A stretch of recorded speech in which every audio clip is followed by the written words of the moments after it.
Hi everyone, my name's Jenny and I'm the K-5 librarian for the Burbank Public Library. Today I'm going to be highlighting a great research resource called Explora Public Libraries. This is a great resource for students in grades 6 through 12, so I thought we'd highlight it quickly. So let's go ahead and get started. You're going to want to click on the Research tab on the library's homepage and scroll down and click on Explora Student Research.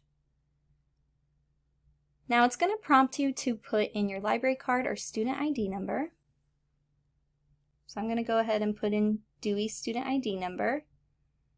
Oop, there's an error. So I'm going to give you a little trick. If you run into this on our databases, if you put a 22142 in front of your student ID number, it should work. All right, so this is a useful resource if you're looking for news or magazine articles, academic journal articles, primary sources, biographies, and more to support any research that you may be doing for a project. On the home page here, you can browse topics by subjects like the arts and literature, current events, we've got history, a few others. If you click on the More underneath any one of these general topics, it will bring up an index of subjects which you can look through. So I'm going to go back to the home page. You can either click on New Search or the Explora icon here to get back to the home page. They also have a stream up here of current subjects that they're featuring. And you can always bring up the list of resources for them by clicking on Learn More. You can also do an advanced search by clicking Advanced Search here at the top if you know what you're looking for, or you want to be really detailed in your search terms. You can put in multiple keywords and really narrow down the type of resources and subjects that you're going to get back. I'm going to go back to the home page and I'm going to do just an example search. So I'm going to go ahead and put in Ruth Bader Ginsburg and want to know more about her legacy and her career, etc. So you'll see as I type her name, it gives some specific suggestions like her accomplishments, her record on women's rights, and even of her recent passing. But I'm going to go ahead and just leave it at her name and just click on Search.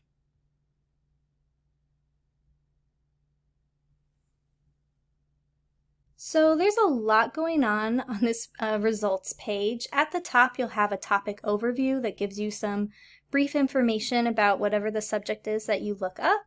You might also get some video results if it appeared in the news, whatever you're looking up. So we have some featured news videos about her. On the left-hand side, though, this is where you'll see all of your filters. It'll show you what your current search is, and the default is set to only providing full-text articles. You can also choose to just provide peer-reviewed journal articles. Peer-reviewed means that the article has been looked over and critiqued by other experts in the field, ensuring a higher level of quality for the research. You can also narrow down the publication dates if you wanted older or more recent articles. And probably the most important filter here on the side is source types. This tells you where these articles are coming from. They can be from the news, magazine articles, from academic journals, biographies if it's about a person. And there's also primary source documents here. Primary sources are really valuable because they are firsthand accounts of a topic or event from someone who has direct connection with it. So in this case, these are the Senate statements and remarks when she was first sworn in on the Supreme Court in 1993. So let's go back to all results, and I want to show you what one of the articles will look like. So let's go ahead and pick one of these articles. Now some of these articles will have HTML full text, PDF, or just one of them. So I'm going to show you what they look like. If you click on the PDF full text, this will show you what the article looked like when it was originally published. So in this case, this was an article that was in a magazine, so you have the artwork, and you have the layout of what it looked like when it was originally published. Let's go back and let's click on the HTML link so I can show you what that looks like.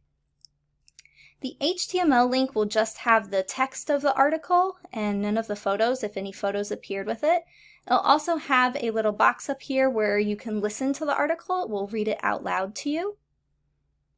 Now, on the right-hand side are some really useful tools.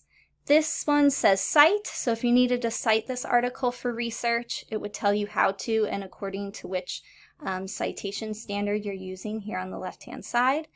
You can also save the article, email the article to someone, print it out.